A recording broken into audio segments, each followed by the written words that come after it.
Hello everyone, welcome back to Technique Tuesday. Sarah with you today. So today I have chosen this stencil set from Brutus Monroe and 3 velveteen glaze colors. All the products that I am using are available in a Cherry on Top's shop. I just haven't had a chance to use any of these products yet, and I really wanted to play with them. And I thought this would be a perfect opportunity because the theme of Technique Tuesday this month is mixed media. So that's what we're going to do today. So I am going to go ahead and get my stencil down onto some thick white paper. I'm going to adhere it with some repositionable tape. The stencil I'm using today is called the Folk Butterfly Layering Stencil Set. It is a 3-piece stencil set, and it is absolutely beautiful. It makes this little like cool folk art background. So once I have the stencil attached to my paper, I am just going ahead and tracing the inside of those squares. I know I'm going to cut this down significantly when I'm all finished. So I'm going to go ahead and make those pen marks so I get all 3 layers of this stencil completely lined up well. The other thing I will say about this stencil is that if you're going to use it with a medium like a paste, which is what I'm going to do with it, I'm going to use some velveteen glazes, also from Brutus Monroe. You should probably take a look at it to make sure it's in the right layers, because there is actually like a good way and a bad way to layer them up, because sometimes like the centers of those large flowers are going to need to go on top, so you want to do the bottoms first. The butterfly body and his antennas and all of that go on top of the wings, so I made sure to have a good idea of what each stencil was going to give me before I started the process of stenciling each of these layers. So my first layer here is going to be with some velveteen glaze called Travel by Bubble. This is a pretty deep kind of pink mauve color, not as dark as the Marsala, which is the third we're going to be using, but it does dry pretty jewel toned. We'll do that. So there's my first layer. Now you have to leave these let the layers dry. I'm going to go ahead and kind of set this aside, let it dry thoroughly, and then come back with my next color. So here is my first layer. This is what the Travel by Bubble looks like after you've finished and it is completely dry. The next layer I'm going to be using, the next color I'm going to be doing is called Basil.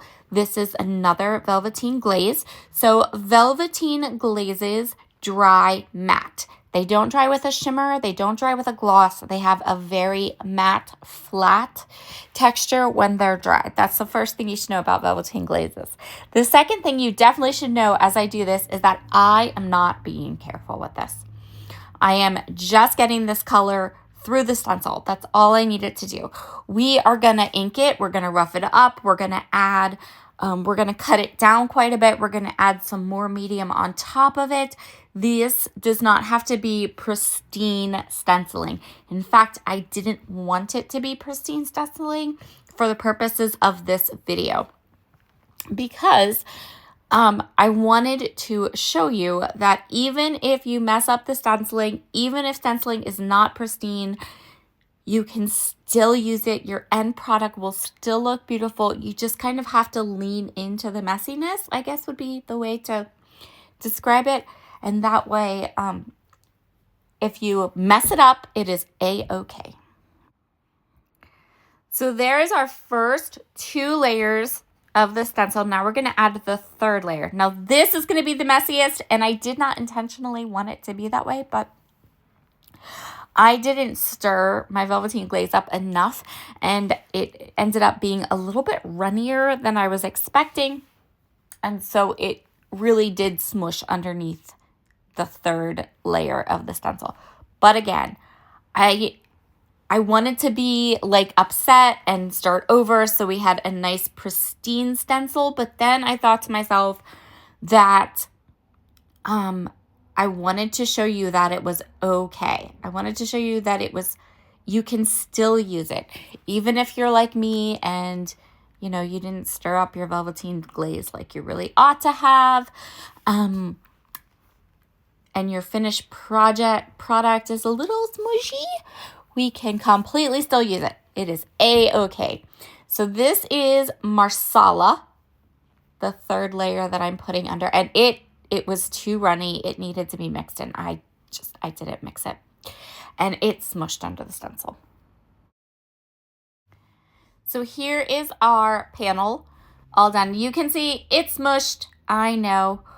I'm going to trim this down on all four sides nice and evenly, except for the top. I wanted to make sure that the butterfly still looked like a butterfly, but I also want to go ahead and cut enough off of this that I have a panel that is 4 by 5 1/4. And I'm literally going to almost do this by 1/8 of an inch, so it stays fairly centered. I wanted that butterfly to be centered. Next, I'm going to go ahead and take some Distress Oxide ink in Antique Linen, and I am going to go ahead and cover over the whole panel. So I don't want that bright, crisp, clean white background that really shows the imperfections in my stenciling. Instead, I want to kind of color this up with some Antique Linen, which will give us that kind of like distressed, worn look. Perfect. And I'm going to go ahead and I'm going to go over just the edges with some Vintage Photo Distress Oxide ink. I'm going to take the edge of my scissors and rough up all along the edge of this stenciled panel, giving it a really distressed edge. So I distressed it up, then I'm going to go over it with the Vintage Photo Distress ink because I don't want that bright white edge.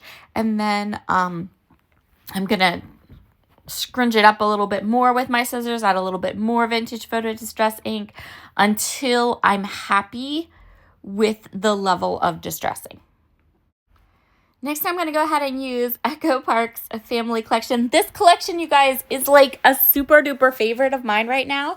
I really, really love it.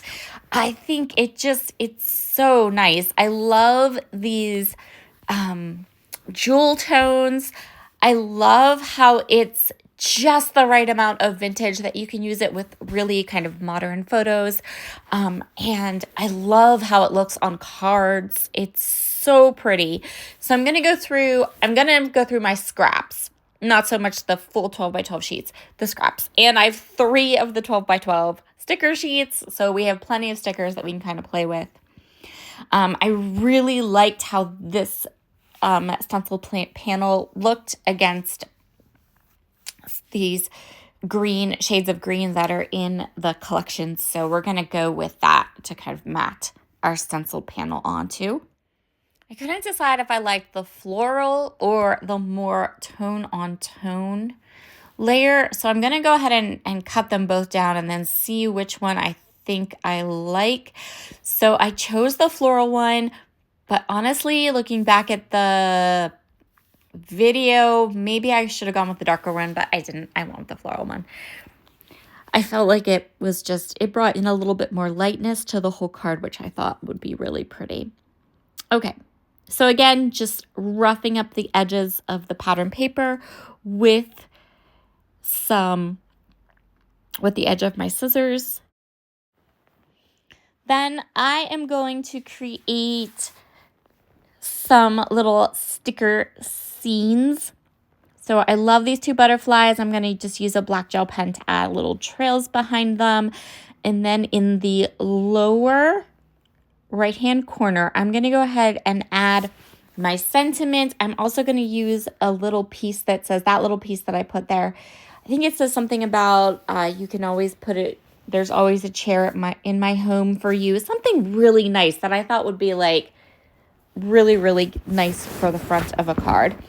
I'm also going to add some of these floral elements, and I'm just going to layer everything up, kind of create this scene in the bottom lower right-hand corner of my card. I also chose that little frame to tuck underneath. And if right now that frame is looking a bit white and you're kind of like, wow, that's smack of white, which is going to happen on this card no matter what because the stickers have a white border on them. I'm actually going to cover up most of that kind of frame sticker. I thought that frame would make a perfect location for a wax seal. So I keep this little bag of wax seals handy on my desk. There's all different colors, all different icons. I'm going to go through them and I'm going to choose a couple, kind of flip-flop between them. I end up going with kind of this, I knew I wanted like one of these ones that had like the green and the gold. I thought that would be really cute. I thought it would work really well with the rest of the colors. So I'm going to flip-flop between a couple icons, but I end up with that pretty heart. Before I go ahead and add the wax seal, I decided we need some gold splatters. So I'm just going to go ahead and use my fan brush and some liquid watercolor in gold and splatter very, very liberally all over my card, even on the stickers. It'll work just fine. I use honeybee stamps or Spellbinders, wax seal stickers. Whenever I finish a wax seal, I always put the wax sealed stickers on the back, which makes it super easy for me to just pull off that double-sided adhesive and stick it right to my card. Now, I was looking at this card and I decided we needed one more butterfly.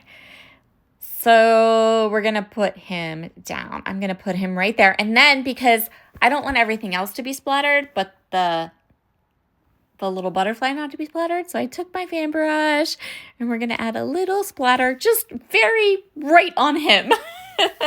And that's where we're going to call our card all finished for today. Thank you so much for joining me today.